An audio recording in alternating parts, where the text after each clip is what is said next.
Biz hazırda Abbas Mirzə Şərifzadə Mədəniyyət Mərkəzindəyik və mərkəzin direktoru Aybəniz xanımla görüşəcəyik.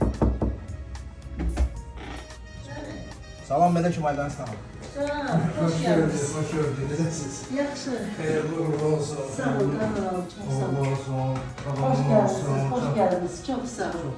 Neden tanıştılar ha? Gedək. Aybəniz xanım necəsiniz? İkinci ev biz deyə bilərik. Və deyərəm ki, əsas Əsas evimdir. evimiz, bəli. Çox maraqlıdır, çox doğmadır, heç getmək istəmirəm evə. Sanki elə bir bütün sənətkarlar buradadır. Xüsusilə də adını daşıdığı ölməz sənətkarımız Abbas Mirzə Şərifzadə. Və bilirsiniz, onun çox qəribə taleyi olubdu və çox acınacaqlı taleyi olubdu və günahsız repressiya qurbanı olubdu. Və onun mən düşünürəm ki, onun adı naminə, onun uğrunda, onun ruhunun şad olması naminə bir balaca da olsa nəsə eləsək, nə xoş bizə. Çox möhtəşəm, çox şey eləmişsin valla. Mən görürəm ki, ondan öncə ruhumla şaddır ki, bax belə bir gözəl bir mərkəzdə çox xatirələri, fotolar, hətta əl yazmasını da mən görürəm. Bəli, bəli, orada və deyim ki, bunu bizə onun nəticəsi Eldar Qasımov, bəli, Evroviziyonun da, bəli, Avroviziyanın qalibi Eldar Qasımov özü şəxsən gəldi bura və bağışladı onu bizə, bütün onun üstündə. Bilirsiniz ki, mənim sənətdə mənim baş tacımdır. Ulu Öndər olmasaydı mən bu yerlərə gəlib çata bilməzdim, bilirsiniz də. Və mən onun sayəsində bugün Azərbaycan məni sevirsən, tanıyırsan, onun hamısı Ulu Öndərə borçluyam. Bu yaxında bir hadisəyə rast gəldim. Mən dayanıb burada deməli Şövkət xanımın şəklinə belə əl gəzdirirdim ki, görüm şəkil yerində rahatmı dayanıb. Birdən uşaqlardan biri mənə qayıtdı ki, Rus dilində dedi ki, "Девочка", mənə deyir ki, "Девочка, девочка, кто это девочка?" Və mən o qədər təsirləndim. Dedim qıza da dedim ki, Şövkət xanım bu sözü eşitsəydi, bilirəm ki, sənin basıb bağrına öpmüşdü o kim var.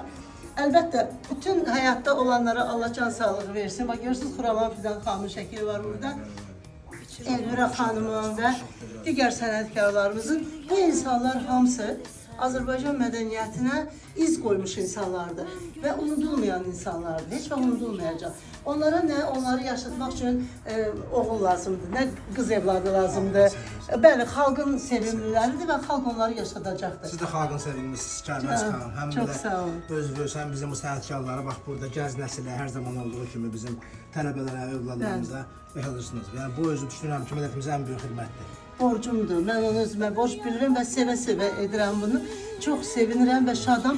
Hətta bir sözlə deyim oğlum, mən onların bu şəkillərini divarda hər gördükdə mənə elə gəlir ki, onlar buradadır. Çox qəribədir, belə hiss edirəm elə bir sanki onlar bizim yanımızdadır və Şərifzadə ilə bir evdə yaşayırlar.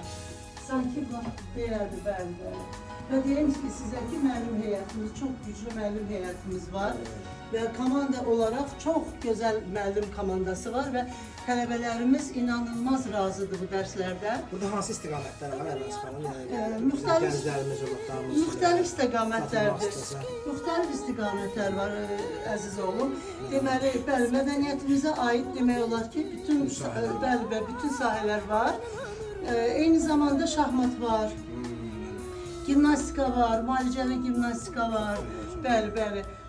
Ondan sonra Əsasdakı Aybəniz xanım var. Hər şeydən vacib. Abbas xanım bir daha təbrik eləmişsiniz. Çox sağ olun. Allah çox burada bizim özümüzü həqiqətən də bir Azərbaycan mədəniyyət tarixinə səyahət elədik. Sizin sayənizdə siz də bizim yaşayan əfsanəmizsiniz.